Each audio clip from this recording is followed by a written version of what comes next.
you guys, what's going on? Look It's at me, Sunday. man. What are you doing? I'm off on the other side of the damn video again. Your arm is in someone else's video right now. I'm in the video next door. Just your arm. Looking better now? Yeah, that's Jenny's better. got her new ultra nerd glasses on that I gave these her. are my uber nerd glasses. Yeah, I gave her those as a gift. I said, what are the cutest, nerdiest glasses I could find? And it was like those little Where's Waldo glasses. Yeah, I'm kind of into them. That's Jenny's world. Turn a little bit sideways, Jen, so you can see. See, yeah, that's her Where's Waldo glasses. I said all my glasses I have, they're on like a spectrum of nerdiness. Yeah. And these are probably like the uber nerdiness ones. But that's okay. Yeah, we did an erotic photo shoot with those glasses on. Yeah, I did different photos like with different glasses and no glasses. White wig and those, they look cute. It was cute. And I did a red wig too. Yeah. Like the short. Yeah, so yeah. So Xánada is here, and we are talking about another movie that Xánada sent us, which I was really excited about because I love this movie. Yeah. And I had not seen this. I think I saw this in the theater.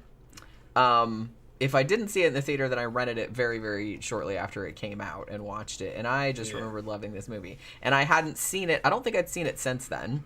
Yeah. So I was very excited to revisit it. And we watched it last night. Did you realize that this movie, I think this movie is like 3 hours long. It didn't seem that long to me. Yeah. The Xánada's in there now. I just wanted to say something. Before the show started, I was working with him. I'd sent him a gift of some long Colt A2 handguards off of M16A2 and a pistol grip. He's putting that on his PSA. He's made a fucking really cool clone. It's the same. I got one of them too. I got the same clone, but it's a PSA, Palmetto State Armory, fucking clone of a Bushmaster A4 carbine with the collapsible stock on it. It looks sweet as shit. And he's got these parts that he ended up with. Got the PSA mistakenly sent him some shit a long time ago. They didn't ask for it back, so he just kept it. They sent him the wrong shipment. And then, man, I think by looking at it, man, that's that fucking 5-pound enhanced trigger that's in there. And that buffer, I think, it's got the white buffer end, which is something exotic. It's either 9mm or it's fucking some kind of tungsten buffer. So we have to identify what that is after the show. But you could probably install that trigger. I'd install that trigger. That's by the color of that trigger, something's been treated. That's that polished, enhanced trigger.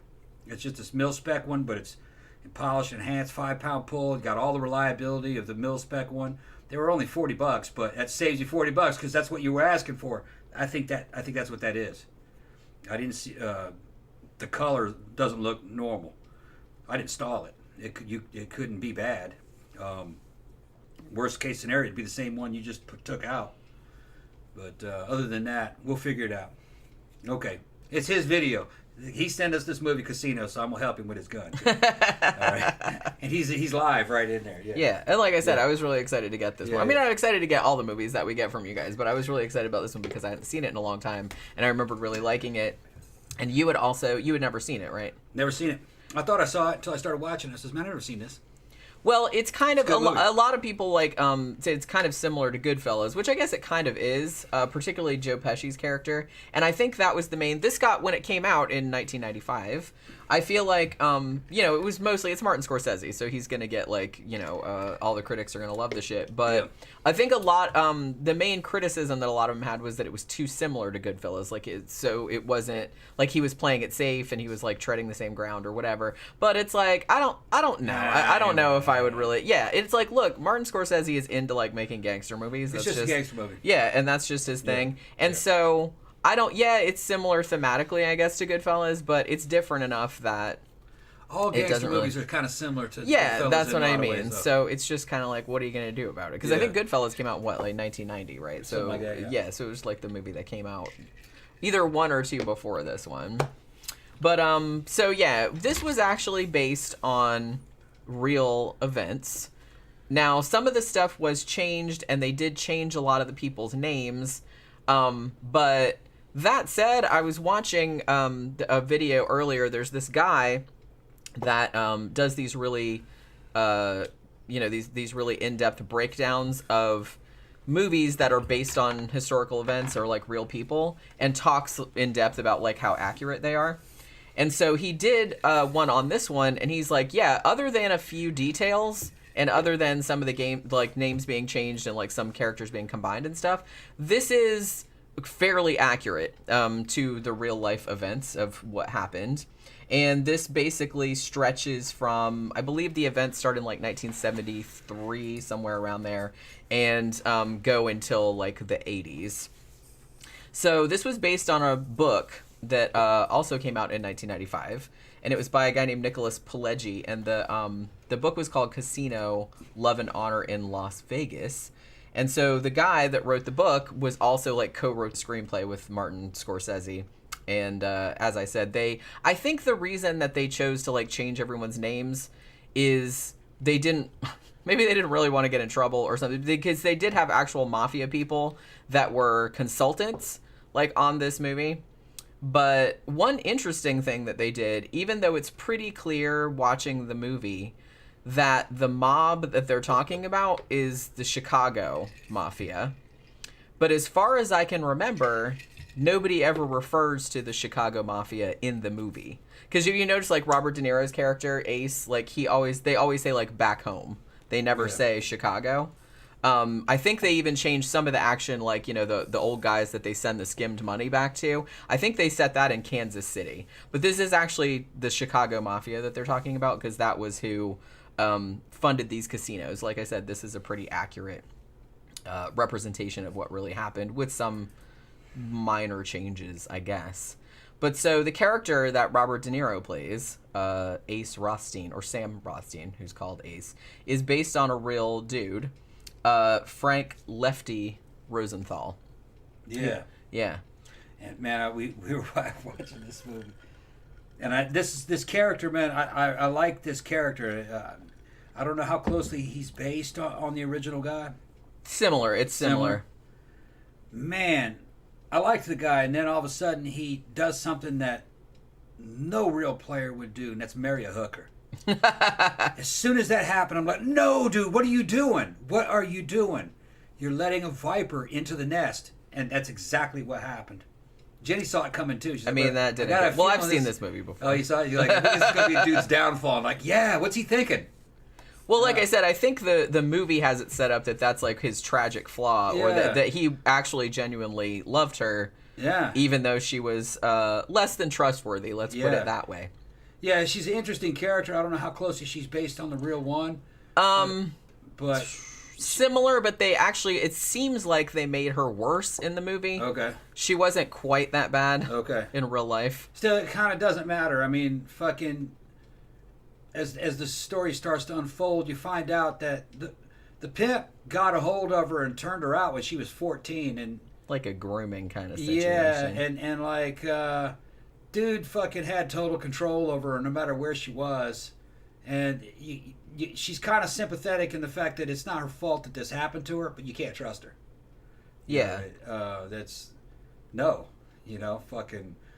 She was a predator, basically. Whether she was trying to be nice or not, it didn't matter. She was loyal to that dude. He'd brainwashed her from an early age, you know. So you just, no, man, that's a hooker. Crazy.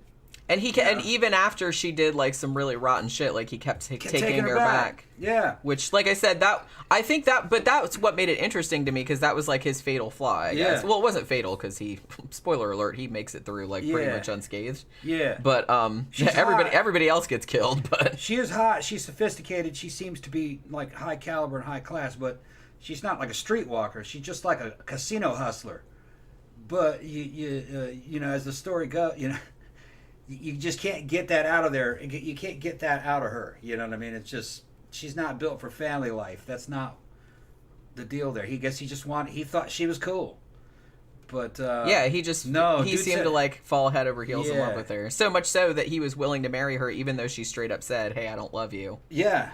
Yeah, and he thought he could reason his way, and no. And she's like, it's not really for me, like marriage and kids and all that. Her main ability, and if you ever know, Jenny and I know at least one of those girls, there's some other ones probably too, that have a background like that. They're chameleons. You'd never suspect that that's what they do for a living. And they basically manipulate men for a living. And that's what she does. She's trying to get dudes to kill her husband, and just by sleeping with this one and sleeping with that one and throwing crosses and shit, just No. Yeah, Xánada said, was it the History Buffs channel? Yeah, that's what it is. I love that guy. Like, he's awesome. That channel is good. And he, like I said, he really goes like in depth. He's a British guy. And Xánada also said, I know Sharon Stone is kind of a villainous character in this, but she was so good. Yeah, this actually showed that she could actually act. You know what I mean? Because she was really good in this. I think she got a Golden Globe for this too, and got nominated for an Oscar. As far as I know, she was the only actor that got nominated for an Oscar for this movie. But I was gonna say that. So her character, whose name is Ginger in the movie. She's based on Lefty Rosenthal's real-life wife, whose name was actually Jerry. Now, as far as I'm aware, Jerry was not a prostitute. She was a showgirl and a model. She was like a swimsuit model or something like that. I don't know about her being a hustler or anything, but that's kind of how they met. And even though some of the shit in the movie, like, she did do that, and she did actually die of, like, a drug overdose because she was, like, a big, like, alcoholic and drug addict and stuff like that. She did die just like they showed in the movie, just like in some L.A. Fleabag hotel. Like, I think she was only 46. Like, she died of an overdose in the 80s. I think it was 1982. But what they did not put in the movie was that, one, the guy who James Woods plays in the movie, Lester Diamond or whatever his character's name is, he was not a pimp. He was her former boyfriend, and she actually had a kid with him. She had a daughter, which they didn't put in the movie. And she did, like, give him money and shit like that. But like I said, I don't think he wasn't her pimp, and, like, I don't know if there was that whole grooming, like, they met when she was 14 or whatever. They just did that for the movie to make it more dramatic. I'm not really sure if that was going on or not. But as far as I know, that wasn't going on because, like I said, I don't think he was a pimp. But still, in the context of this story, fucking, what's his name? Silverstein? Or what was the guy's name? Sam? Who, the real guy? Or the Rothstein? Rothstein. That's the character's name. That's the character's name, yeah, Rothstein. He's the fake one. Yeah. Yeah. He still should have known better, man. Come on, he had his pick of the litter anyway. He was running fucking one of the biggest casinos there, and that's what we were saying. It's like dudes are thinking with the little head. Why that one? They got other ones. Thinking with the little head. You must have a mentality of abundance. There's a lot of them. Don't focus in on just on one chick. We talk about. And the thing about it too is that in the movie they made her kind of seem like a lot more like a crazy person and everything like that. But what they didn't say was that actually, allegedly, Frank Rosenthal, the real guy, was quite abusive to her and was like a lot more controlling than they show in the movie. Like in the movie, he makes her wear a beeper. But that's like after she's already like had a fucking meltdown and left and then come back and he thinks she's fucking around like with the old boyfriend and stuff. Which she was and shit like that. So but they're like in real life, he was way worse than that, like way before that. Like he had like a whole schedule of like shit she had to do every day and it's like he kept track of like every single movement and everything. Now she did have an affair with the friend, the enforcer, who Joe Pesci plays in the movie, Nikki. Yeah. So that did happen in real life. Joe Pesci's fucking funny, man. He was so good in fucking Goodfellas. He pulled that role off so well that he kind of got typecast. Yeah, but he's so good at playing those kind of roles, though, and he's great in this one too. He's actually for a little dude. Yeah, but the real life guy that he's playing was little too. He was a little short fella. Yeah, they called him the Ant. The real life guy, because he was he was about the same height as Joe Pesci. I'm in the short guy mafia too. I'm like 5'6". I think Pesci's even a lot shorter than me. But it's funny how he got typecast as a little fucking hot-headed dude. A lot of short guys are hot-headed because you grow up taking shit off of fucking dudes all the time. Makes you a little better. You get mean. Okay? Fucking you have to fight to keep your head above water. But in this one, man, he is funny. He's pretty much plays the same character as he does in Goodfellas, yeah. And I think a lot of people complain about that. But it's just kind of funny how in this one, it's just his fucking cruelty. He'll just call somebody a motherfucker and he'll just punch him right in the face in public. And he's beating up dudes in their 60s and shit. Yeah, he does not give a single fuck. No. And everybody... He gets his in the end, though. And he dies miserably at the end, but... Man, I had forgotten. That was one. It's weird. You'd think that I would remember this. Yeah. But I had forgotten how fucking brutal some of the fucking scenes in this are. Yeah. Holy shit. Yeah, he died almost like a Mexican Mexican mob style. That is fucked up. They watched him kill his. They made him watch as they killed his brother, beat him to death with baseball bats, and he didn't die. Then they just buried them both alive while they were alive. They were all busted up. It was a pretty good scene. They did it out in a damn cornfield. Now, that was a little bit of an exaggeration. Yeah. The two guys, that did happen in real life, the guy and his brother, and they did get bumped off. They didn't kill him in a cornfield. They killed him in a basement somewhere in, like, Illinois or Iowa or someplace. And I don't think they beat them with baseball bats. I think they just beat them to death with their fists. Yeah. And then they did bury them in a cornfield, however. Right. They didn't actually kill them That in a wouldn't look as cornfield. cool in the movies. That's why they did. Well, yeah, that's what I mean. And baseball bat, I think they were referring back, like Martin Scorsese was referring Yeah. back to, like, one of his other movies. Yeah. So it was that too. But and the scene that I think everybody remembers too is when they crushed that dude's head in a vice and like his eye kind of, which did happen in real life. Yeah, and then they killed him by slitting his throat. Yeah, and actually in real life, they did put the dude's head in a vice, like to get him to say someone's name. But in the movie, like you said, they slashed his throat to like put him out of his misery. In real life, they set him on fire. Yeah, that happens sometimes. And I think they did also stab him in the balls with an ice pick. Yeah. I think they didn't show that in the movie, but they did say that they did that to him. Purification by fire.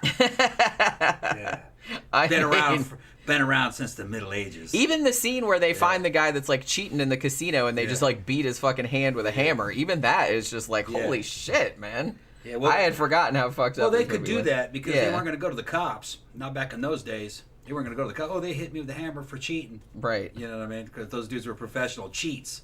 They were gangsters. They couldn't go to the cops. Yeah. And they could never fucking face the criminal underworld again if they did. So they just punished them by breaking their hands up with fucking hammers. That one dude, yeah. And then the other guy, they fucking picked him up and fucking bashed the doors open with his head for taking his shoes off and giving him putting the shoes up and putting his feet up on the table. Talking shit, yeah. Yeah. And one of the cowboys that's like working in the thing, because there was a whole like plot thread about all of these cowboys that were related to various politicians and stuff, and they had to be given these jobs in the casinos even though they weren't any good at anything. And one of those guys, I was like, that was Joe Bob Briggs. Wasn't that Joe Bob Briggs? I think it was, yeah. Like playing one of the characters that got like fired because he said he was an idiot because somebody hit like 3 things on the slot machine. And Robert De Niro got mad because he's like, why didn't you notice? Xánada said, yeah, in Goodfellas, Joe Pesci kills Billy Bats. Yeah, that's right, played by Frank Vincent. So in Casino, Frank Vincent kills Joe Pesci with a bat. Oh, wow. Yeah, it was like a trade-off. But yeah, so his character is fucking great in this. And he was talking about too that scene at the end where Sharon Stone like drives her car up to the house at the end and she's like fucking flipping out. She fucking went for it in this movie.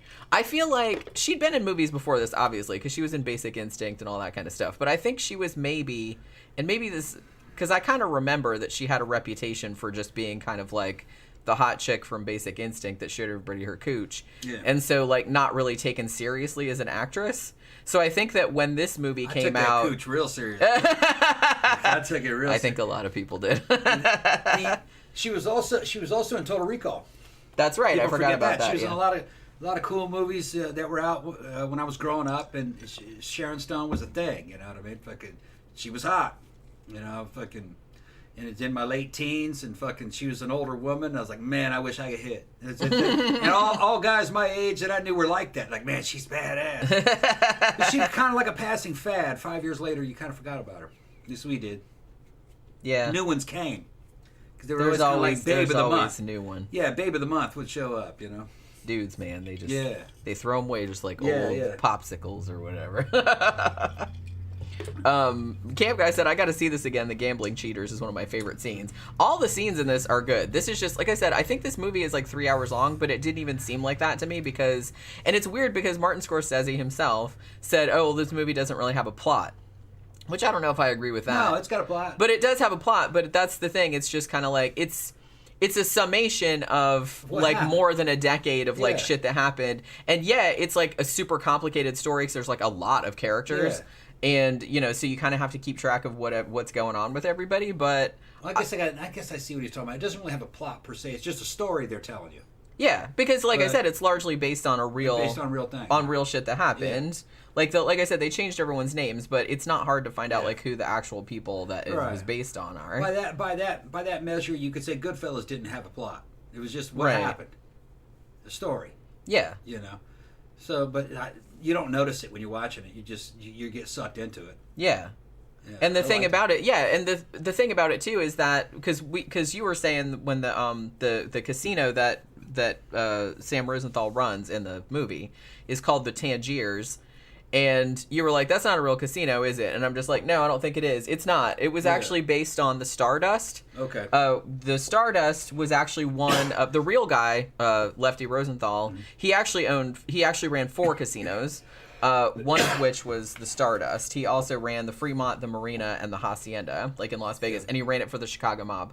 But I guess they made it so that it would be like simpler, just like focused around one casino. Yeah. And they actually did shoot it in a real casino as well, like during hours when it wasn't that crowded, because they're like, why build a set when you can just go in there and film it in a real actual thing. Yeah. But that's the thing. So yeah, I do kind of feel like Xánada said too that like the car bombing thing didn't happen either. Yeah, that's true.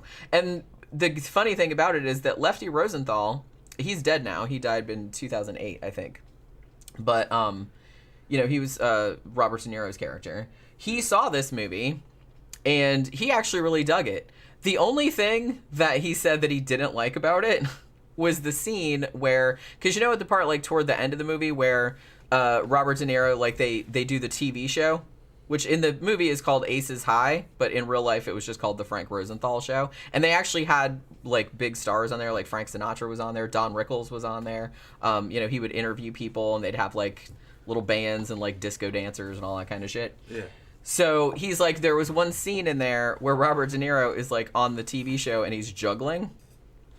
And Frank Rosenthal kind of took offense at that because he's like, it made me look stupid. And he's like, and I never would have juggled on the TV show. So he was like kind of offended but that was like the only quibble that he had with the movie, I think, which I thought was really funny. It seemed like so nitpicky for just like a random one-off kind of scene. You know what I mean? In there. Where you been, Gramthars? Haven't seen you in a while. Yeah, that's right. Yeah. Yeah, Gramthars said the plot is when Vegas was run by gangsters, not corporations. Yeah, and that's kind of like, it's kind of like an end of an era type situation. Like I said, because it starts in the 70s, like early 70s, and then goes until like the 80s when, when the mafia kind of got run out, like everybody kind of got rubbed out or got run out of Vegas on a rail, and then all, like you said, all the corporations took over. And they actually showed at the end, like some of the old casinos, like being demolished, which the scene that they show at the end with the casino being demolished, that was real footage of one of the old casinos being demolished. And then, like the junk bond, the money from junk bonds like took over, and like all the corporations bought it out and turned it into, like they said, it turned it into Disneyland or something like that, which, you know what I mean. And then Xánada is talking about an equal amount of blueberries in each muffin. Yeah, and that's based on real life too. Apparently people said that Frank Rosenthal was like super controlling like that, and he did have the thing where it's like each muffin that was served in that casino had to have the same amount of blueberries in it. So they're like, that was actually based on real life. So even though they did exaggerate some shit, and like I said, they changed a couple things out too. Like I said, they kind of made Sharon Stone's character, Ginger, they made her out like a little bit worse than she was in real life, and like I said, kind of made Robert De Niro's character a little bit more sympathetic, like in the sense that he didn't really start like smack her around until the end part where she like tied the kid to the bed. Yeah. You know what I mean? And then like he kind of smacked her around after that. But apparently in real life, like he'd been smacking her around like pretty much the whole entire time and was like super controlling and everything. Now the shit where in real life, like I said, she had a daughter with the Lester Diamond character guy, who I can't remember what his real name was, but he was kind of like a low level. He wasn't a pimp, but he was kind of like a scumbag a little bit. And they had a daughter, and then with her husband, Frank Rosenthal, who's Robert De Niro's character, they actually had 2 kids. They had a son and a daughter. And at one point, her and the boyfriend did kidnap those 2 kids. So that was kind of, because in the movie they show him like kidnapping the daughter, and that really actually did happen. They were trying to run from dude. Right. And that so a lot of the shit in there, like I said, all the arrangement that they had about the marriage, where she basically straight up told him, "Look, I don't love you," and he's like, "Yeah, but I'll take care of you your whole entire life, and you have to." But the stipulation was that she had to marry him, and he had to know where she was all the time, and she had to have children because he wanted children. Yeah. So she agreed to it, even though he knew that she wasn't really as like into him in the same way. And like I said, she was fucking around with with the Joe Pesci character, who wasn't that obviously he wasn't like that in real life. But I have seen Joe Pesci doesn't look super like the real guy. He sort of does. Like the real guy, who, like I said, I can't remember what his name was, but I know they called him the Ant. That was like his nickname because he was short. But he was like about the same size as Joe Pesci, and he kind of had, because Joe Pesci had that little white, like that gray streak in his hair. Yeah. The dude did have that. But he had more of a mustache, and he looked a little bit different. But he did use a lot of his mannerisms. They said he had that thing where he like chewed on his thumb all the time and all that kind of stuff. So he did like have the same mannerisms as him. And they said that the real guy, like when Joe Pesci came in, like in the costume and like in character, some of the people that were working in the casino that had known that guy in real life, they just about wet their fucking pants because they were terrified of that dude. Yeah. So, and it's like when he came in, it was like had like PTSD flashbacks or some shit like that. So like I said, Joe Pesci in this, even though he's like a small dude, he comes across as like really ruthless and like really terrifying. So you can see how this little dude in real life, like I said, in real life, people were fucking terrified of him because he did do a bunch of that shit.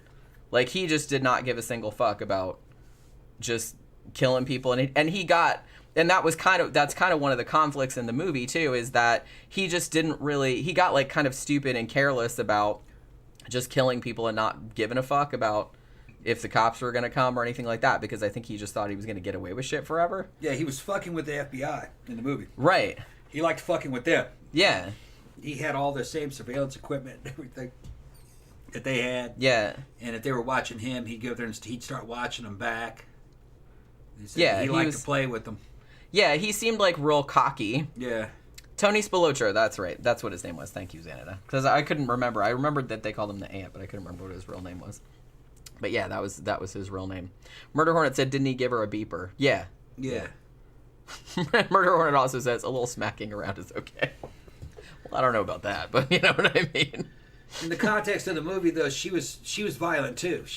Yeah, I don't think, like I said, they did make him more sympathetic in the movie, and you didn't really blame him when he kind of like, he didn't really smack her around at that point. He was just like really mad because she had gone out with the boyfriend and was like totally fucking hammered, and she had strapped their daughter to the bed like while the kid was sleeping.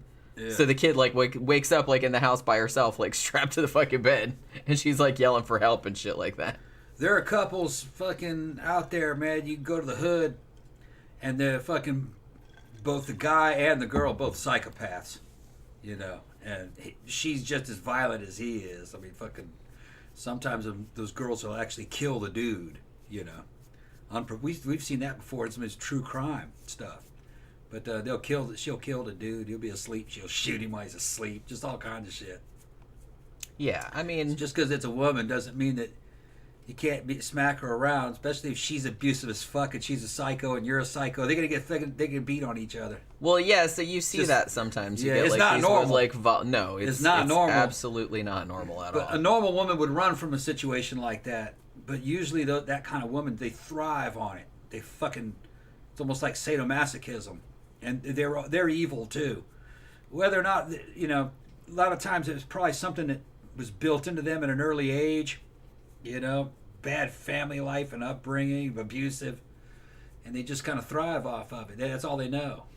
Yeah, that's kind of what's tragic about it, is that if you're raised in an environment like that, like, you don't know any different. Yeah. You just kind of think, oh, that's how people that's how it is. Relate to one another, and that's just how the world is. So it's like everybody just fucking smacks everybody else around, and that's, you just got to beat them up before they beat you up, you know what I mean? Yeah, that's love. Which, That's yeah, love. and like I said, that's fucked up. They think that's love. Yeah. That's fucked up. But if that's all that you know and that's all that's been modeled for you, then yeah, that's what you're going to think, because how would you know any different? We know a girl like that if you're not fucking super controlling to her and basically mentally and emotionally abusive, then you don't love her.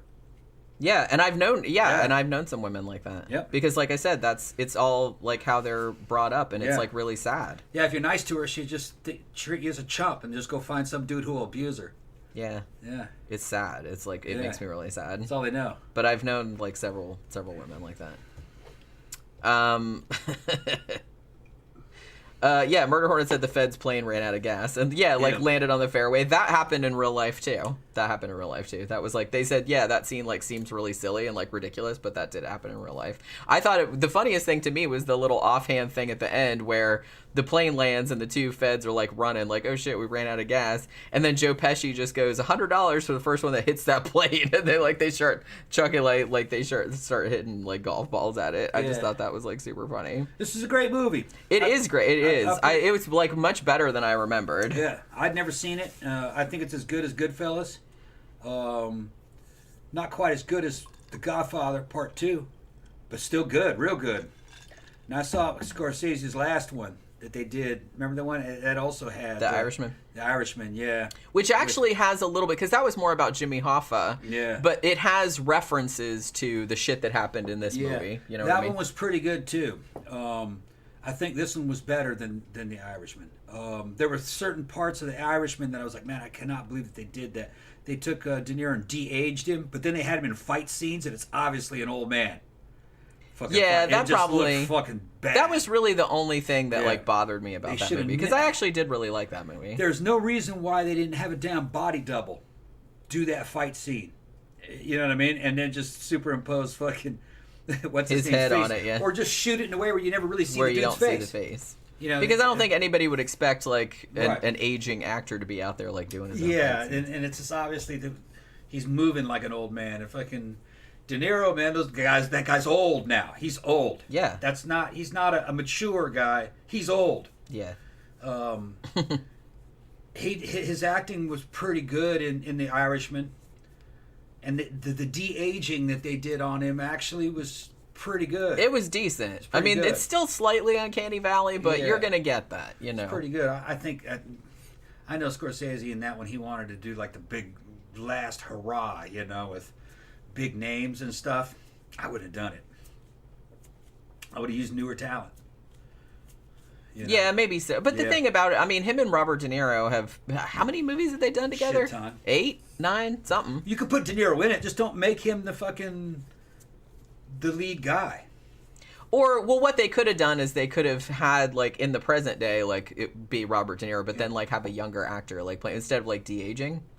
Could have done that, too. I mean, you could have done, that would have been the easiest route to go. Because, like I said, nobody's gonna, and I think people are still weirded out by the de-aging thing. Yeah. Like, it's gotten a lot better, but it's still, like, a little bit weird, because you know that that's not them. That whole de-aging thing makes the movie feel, like, inauthentic.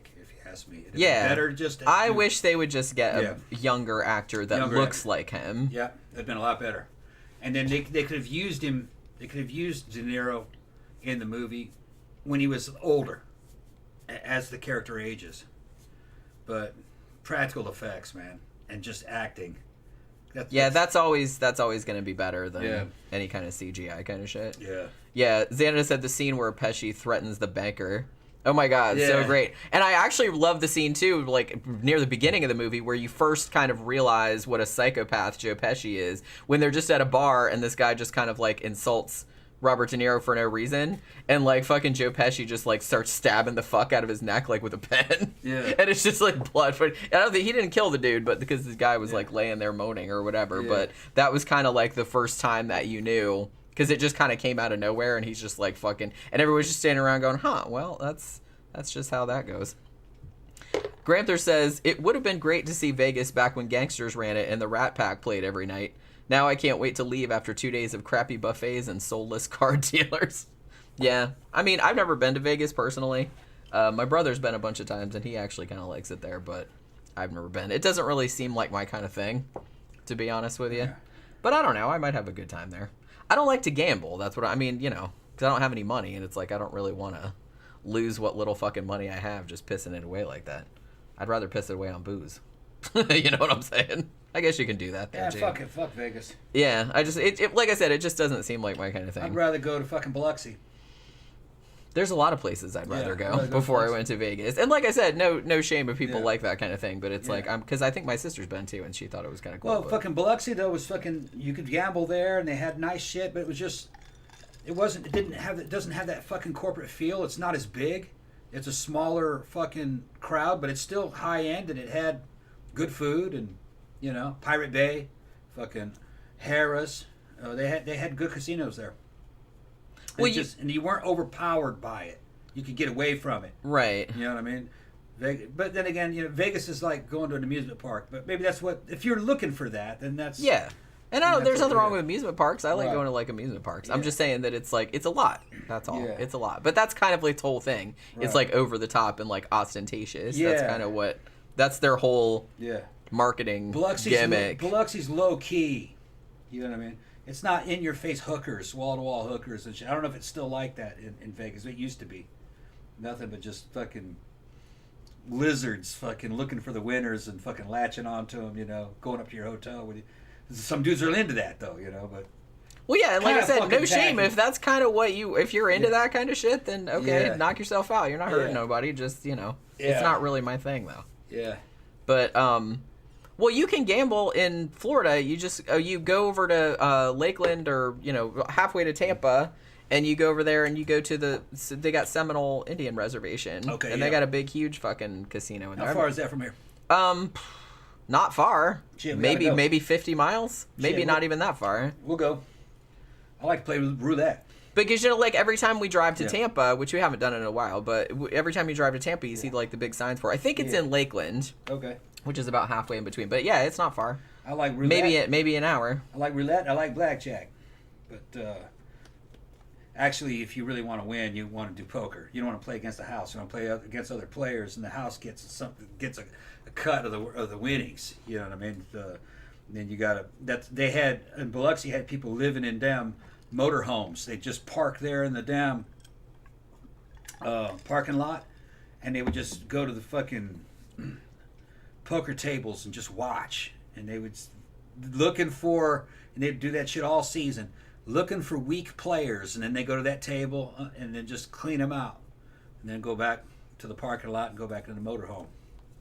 Which technically, that's not really cheating. I mean, it's not card counting. Nope. It's not doing anything like that. It's in the rules. Yeah, you can do that, and you're not playing against the house. You're playing against other players. Yeah, which is always because you play against the house. I mean, they have the whole thing it's rigged set up. Yeah. And they even say that in this movie that it's like basically you play long enough, you're gonna lose all your fucking shit. Your only chances of fucking long term playing against the house is blackjack. You got a chance, but you got to be good at it. And there's a certain bets playing on the outside. If you're patient, roulette, the odds are slightly in your favor. And if your luck is good that day, you could come up some. Like go in there. I've gone in there with $100 and then walked out with $300. But the thing is that you have to do it kind of quick within a couple of hours, and you have to have a fucking limit. You say, when I triple my money, I'm out. If you continue to play, you're going to lose it. Yeah. Okay. And I think, well, that's kind of the thing with like people that have gambling addictions. They always think, oh, well, the next one I'm going to win all this money. No, you're going to lose your shirt is what's going to happen. The longer you stay in there, the more money you're going to lose. Yeah. And that's why I just never, like I said, it's not like I have all this disposable income anyway. So it's like I always, you know, I grew up kind of poor. So I'm always like used to hanging on to my fucking money, and I don't like to spend it on stuff. Yeah. So even like if I might need some shit. But, so I'm definitely not going to just, like, piss it away on, like, a dice roll or, like, a fucking card game. That's First time I won money was at the roulette table. I just bet on black. I put $20 on black. Came back $40. And the next fucking roll, I said, I'm going to put this $40 on black. Came back $80. And I was like, whoa, walked away from it. I can't believe it. And then the fucking roulette dealer fucking asked me for a tip. And I said, hold on, I want to play again. And then I started playing the outsides. And then I got up to about 150. And I said, I got to get out of here because I started with 20. I've made too much fucking money. I gave the fucking dealer, I think, $20-$30, thank you, and fucking walked out of there with the chips. If you stay, you're going to lose your fucking money. That's the game. That's Yeah, the game. I mean, you have no one to lose. The whole city is engineered Yeah. to just take your money away. As soon as you've fucking more than tripled your money, you get the fuck out of there. You're gonna lose it. Yeah, just Odds are against you. go and buy some blow. Have a good time. Just go back home. For me at that time, that was a good chunk of the rent that I was having to pay. Right. So that you're like, that's what I would think. I'm like, Yeah. oh well, shit. I'm gonna quit Shit, while this is like fucking I'm gonna almost- quit while I'm ahead. I can Yeah. actually like pay half the rent. It's with like this. half my rent. Yeah. Xánada said, I live near Reno, which is basically mini Vegas. Vegas is okay. The hotels are nice. We have slot machines and grocery stores here. Haha. And then Gramthars says, I'll take Reno any day over Vegas. Lake Tahoe is the shit.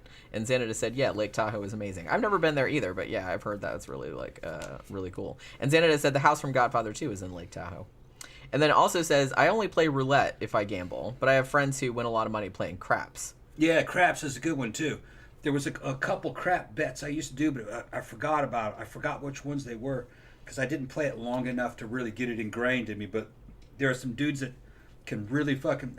I think what they call it, playing the corners or what was it? There's certain bets that you can do on craps. I think you can bet against other players too. You can bet that someone's going to lose. That's another one that but I forgot how it went. You can bet that somebody's going to crap out. There's all kinds of weird shit. Gramthars said, I had $20K once at the MGM Grand Casino in Detroit on a $20 slot machine. Yeah. Holy shit, what are the odds of that happening? Slot machines are total bullshit. I think what they're doing, from my understanding, is that they're watching the players from the camera, through the cameras, and they'll pick a player to hit. And it's okay, you give him some money. And then you continue to play more because you won some, and then they'll just bleed you dry.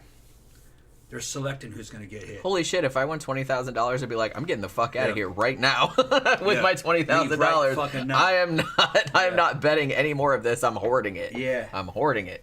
That's how I do. Because I'd be like, holy shit, that's never going to happen again. But see, that's why I don't have a gambling addiction. Because if you had a gambling addiction, they'd be like, I'm going to take this $20K, I'm going to turn it into $100K. I'd be like, no, I'm absolutely not doing that. I have $20,000 right now. I'm leaving. Yeah. I can buy a fucking car with this. I remember when they were made gambling legal in Mississippi, and it started to go. So all the religious fucking groups in central Mississippi were protesting that gambling destroys lives, and they're just going on and on about A lot of gambling. things destroy lives if you Gambling do it addiction, wrong. shit like that. It's going to make the state poor. Yeah, right. Fucking all the money. Fucking Biloxi was making all the money. That's really the only thing of any significance in Mississippi. Fucking Biloxi, past Christian, and fucking Long Beach, Mississippi. It's because of the casino industry there. And no, people make out like bandits. The people playing are not locals. You know what I mean? So you're taken from tourists. They're coming. Yeah, But they're coming having a around good from the time. area, right? You know, restaurants popping up and everything. So all this fucking, what do you call them? Fucking Southern Baptist fucking belly aching over fucking the sins of gambling. Man, fuck out of here. I mean, I don't have an issue. They're not hurting anybody, Yeah. Other than maybe themselves. It's games. Yeah, it's just games. It's just games, and they're coming with money. And I mean, if they come there Yeah. with money and they lose it all, Yeah. that's kind of on them. Yeah. And they're like, yeah, but that's money that they should be spending on their family. Little Well, do they should, but they're Yeah, not. yeah. It's like you can't make them. You can't make people do what you can't make people spend the money on their families. And half those fucking motherfuckers who are addicted to gambling don't have any families. That they long lost that. I was gonna say their family's probably fucked up long lost ago. that. It's like being a drug addict. You know what I mean? They They're don't like, have yeah, much I'm not reason. dealing with this shit show Yeah. anymore. Bye. And the vast majority of people that gamble are not like a gambling addict. They're not like that. Well, some people are real strategic about Yeah. it. They'll go all over the country and like make money that way. They're touring around the country playing not against the house but against other card players. Xánada That's said amazing. sports betting is big in Nevada too. And I think that they went into, I mean, I'm not sure how historically accurate this is because, I mean, the movie Casino was, pretty accurate as far as that goes, like historically. But they did have, they did mention in this movie that the Tangiers, which in real life is the Stardust, was the first casino to have like all the sports betting shit in the casino, and then like all the other casinos like started copying that. So I think that might be fairly accurate. Now, some days I think it might have been at Pirate Bay or Harris. Every day drinks were free at the casino. Well, Xánada said you gamble the minimum and get free drinks. Yeah. Yeah, they're trying to drinks. get you to stay there and get a little bit inebriated, free too. drinks. And on certain days, I think the buffet was free. Yeah. And the fucking food was fucking great, man. All you can eat shrimp. And like I said, they're trying to get you to, like, just park there. To get in there. And just stay there for hours and hours, so like, all a lot day. of people who are gambling, I know every time I went and gambled, I basically ate the amount. No matter what I lost, shit, fucking, I ate more than I lost. You know what I mean? I bet you in terms did. of money. Like, I only show up with $40, right? That's usually when I would show, because it was local.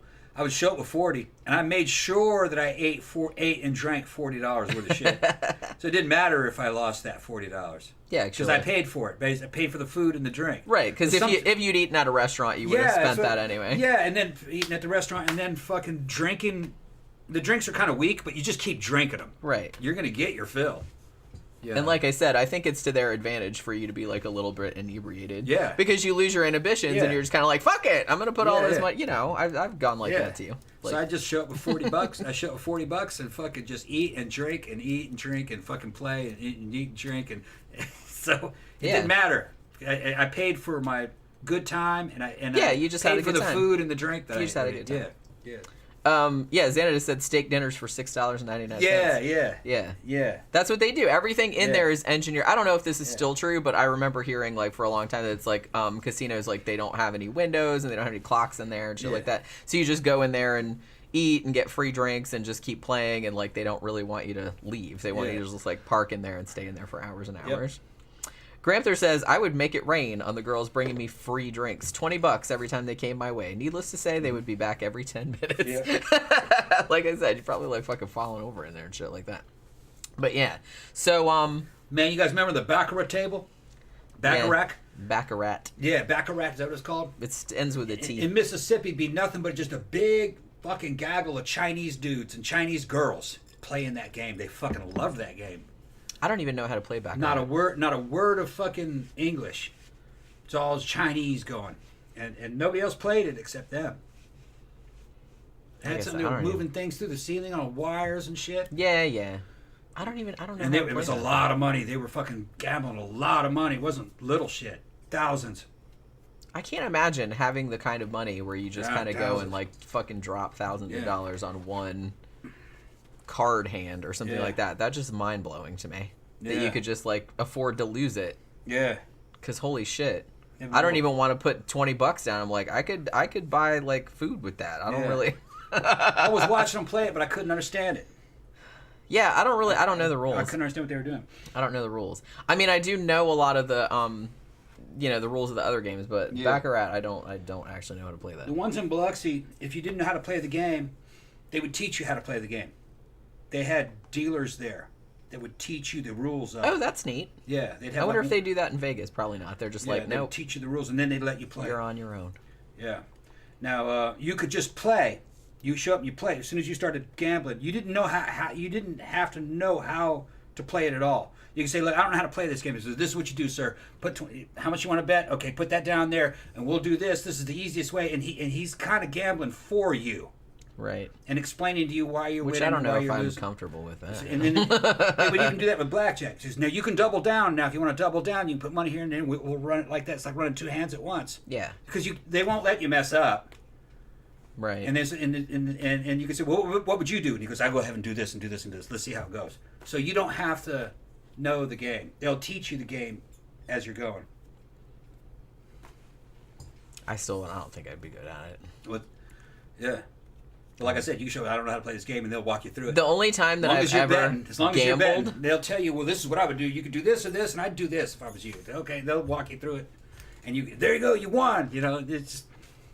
The only time that I've ever gambled was me. I was with some friends, and we ended up going in Daytona. They have a dog track, like a dog racing track, like that's right near the NASCAR track. And we ended up going there for whatever reason. I don't even remember why we ended up there, but we bet on some dog races. I did win a little bit of money, and honestly, like I didn't know shit about shit, and I was just like looking at the thing, and I was just like, I'm just gonna pick the dogs that I think their names are the best. And I actually ended up because I was like, oh, that's a neat name. I actually ended up winning a little bit of money. I think if I were to get to bet on animals and racings, I would bet I would bet along with somebody else who knew what the fuck was going on. Yeah. Yeah, so are you going to bet on a horse? Like, I don't know anything about this. You go, oh yeah, I got to win. Although sometimes you have like beginner's luck, and sometimes it's better just like not overthink it. I think that's probably why I won some the first time I went, because I just wasn't thinking about it. I would just find somebody who's a well-known gambler there and just bet with whatever he's going to do. Right. That's probably the best way to go.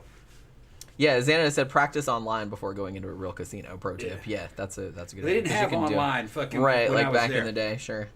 They taught you right there.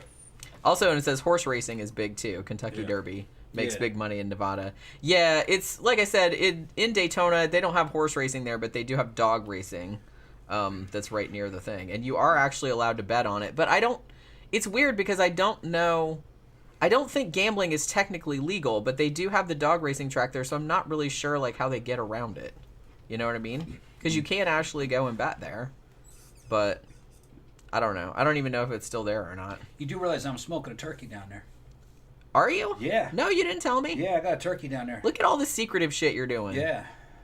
I got that bitch. Food secrets. 200. I think it's at 260 degrees, 270 degrees. When's that covered. gonna be done? With fucking liquid smoke on it, covered.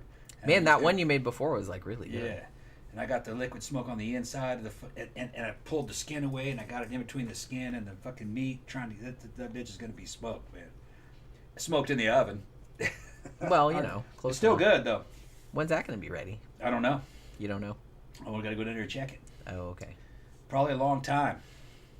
That's real low temperature. How long are we talking about? Probably another 3-4 hours. Probably, I don't know. Oh, so it's gonna be like bedtime before. Yeah, yeah. Well, So I got maybe pork already done. You know, if you want more pork, Oh, okay, yeah. got That's a lot true. of that. Yeah, because we had a quesadilla earlier. Yeah. With that pork. That was Yeah, really good. the turkey wasn't really meant for today. It was Oh, just okay, to be I gotcha. done today sometime. Well, why'd you tell me about it? Now I'm kind of like. Tonight it'll probably be ready. All right. Well, like I said, all we got to do tonight, we got to watch A Haunting, so I Yeah. can take notes on that. But yeah, so like I said, Xánada, I'm really glad that you sent me this movie because I hadn't seen it in a long time. Tom had never seen it, and I was like really happy to rewatch it because it's honestly, I remember really, really liking it back in the day, but like watching it again, I was like, man, this is like way better than I remembered. Like all the acting performances are great. It's just like a great movie. And like when I started researching it and finding out like how close the stuff that happened in the movie like was to the actual shit that happened was like really interesting too. So, you know, I don't think I covered like a lot of it, but you know, it's interesting if you. Xánada, I want you to lay them trigger parts out. Take photographs of any kind of markings and numbers on them so I can see what they are. And that buffer, take it out of that buffer spring, and the face of that buffer, it's going to have a letter and a number or something written in the front. Take a picture of that. I think it has a white base on it. I want to figure out what kind of buffer that is. That might be a tungsten buffer. I don't know what you have in your rifle the way it is now, but that might be a better buffer. They're color coded from PSA. I'm not sure what white means. We can look into it. Yeah. But that's an upgrade. Those are upgrade parts. I just don't know if they're for 5.56. I'm pretty sure that trigger and hammer and everything in there is a PSA enhanced trigger. I think that's probably a 5-pound trigger. So I'd install that. They got online tutorials. All you need is a hammer, a punch, and a towel or something, or a pillow, something to lay the fucking rifle on. You can just tap those pins right out through the lower receiver, and the trigger just comes out, and it's easy. You just fucking take the hammer and a spring, and it's all got to go in the right way, and then you just push the pins through it. One little module at a time. It's easy, but you see the tutorials online how to do it. I think that's your trigger right there. Yeah, Xánada said, great movie. It's one of my favorites. He said earlier that it was in his top 5 favorite films. So yeah, if you have not seen Casino, the Martin Scorsese film, I would definitely recommend it. It is similar to Goodfellas, but I don't know. I've seen some people like it better than Goodfellas. I'm not sure. I haven't seen Goodfellas in a long time. I think it's about the same. Like I said, they're thematically very similar, but they're kind of like different enough that they have their own thing going on. So I don't know, but it's still like a great movie, and I was glad to rewatch it. So tomorrow is Monday, and that means it's time for Haunting Mondays, and we are done with season 5. So we're actually moving on to season 6. So we're going to be doing season 6, episode 1, which is called Marked by Evil. Not to be confused with one that we already did, which was called Stalked by Evil. Yeah. Because I'm sitting there going, I'm looking at it, I was like, Marked by Evil, that sounds awfully familiar. I'm like, we've already done that. But then I looked and I was like, oh, we did Stalked by Evil, which I think was season 4. The X-rated version is called fucking Fucked by Evil. You know all about that, Tom. Look, we got the lights back here. Yeah, we got our little, and they have like little colored gels too that like you can put over them. Diffusers on there right now, just kind of soften the lights. Yeah, we got all kind of light. Yeah, we got all kind of. We've been spending all this money like on, like Tom got me a whole new, another shipment of dresses that came in today, so those are all hanging up. I even got like a what do you call it? Like a clothes, like a garment rack. Yeah, it's like that rolls around. So I can hang, because I'm running out of room in that fucking closet for like all these outfits and stuff. So and I got a bunch more wig stands and all that kind of shit. Yeah. So we're gonna like make like a whole fucking costume area in here and shit like that. Yeah. So that'll be good. I can at least get that fucking closet cleaned out because it's terrible in there. Like shit's just piled on. Everything's piled on the fucking floor. What are those boxes in there filled with? Just like some of my old stuff. Like we need to get that up in the damn. It wouldn't fit up through that fucking. I don't think it's gonna fit in that. Okay. Yeah, we have like an attic space technically, we have this other closet we can put them in. Yeah, we can put them in there, I guess. Okay. There's more room in that closet. And we're not doing the T-shirts as much as we used to be doing, so we can free up some space in there. Yeah, we'll move. It's almost time to do a T-shirt shipment, man. It's been forever. Yeah, we probably need to design another one. I just haven't had time to do one. She's been so busy. I need an idea also. Yeah. You know, maybe we'll do. Should we do like the Honky Kong one? Yeah, yeah, we can do that. Can I make you look like a little, like a little 8-bit character? Just put Donkey Kong on it. Don't put me on it. Just put Donkey. No, it'd be much funnier if it was your face, though. It wouldn't work. Yeah, it would. I can make it work. So you're gonna make it look like an old fucking 16-bit video game? My face? Yeah, like with a little bald head and a little beard. Yeah, but with a little gorilla body. Yeah, I can do that. Okay. Yeah, that's what I was thinking. Like a real picture of my face on it. No. I'm gonna make it look like an 8-bit character. 8-bit. Okay, yeah. Like a gorilla, but with your face on it. Yeah, Honky Kong. Yeah. Yeah. Okay. And then I'll do it with the font. Yeah. Okay. Like the Donkey Kong font, that looks all cartoony and shit. Yeah. That would be funny. That would be funny. Yeah. The vanilla gorilla. Yeah. Yeah. Now, see, that one I could do like I could do like a drawing of your face, but it's like Magilla Gorilla, but with your head on it. Gorilla. Yeah. But see, that would be fun, and he has to be white also instead. What wasn't Magilla Gorilla? Was he purple? He's purple. Yeah, I thought he was purple. Yeah, you can't be purple. You can just be white. Well, it's going to be only in white anyway. That's true. White on a black shirt. We can do 2 versions. We'll do Vanilla Gorilla and Honky Kong. I mean, Honky Kong is funnier, but I mean they're both pretty funny. And we still haven't done Abdominal Snowman either. No. But these are all like all of the shirt ideas that I have are all just like funny cartoons of you. Yeah. You know what I mean? Yeah. But yeah, I'll get around to it one of these days. All right, so yeah, thank you everybody for dropping by. Thank you again, Xánada, for sending us the movie. That was really nice of you. And tomorrow we're going to be on at 7:30 p.m. Eastern Standard Time talking about Haunting. Like I said, it's going to be Marked by Evil, not Stalked by Evil. It's 2 completely different things. So that's what we're going to be talking about tomorrow night. So hopefully you can all join us for that. And we'll see you again tomorrow evening. Good night.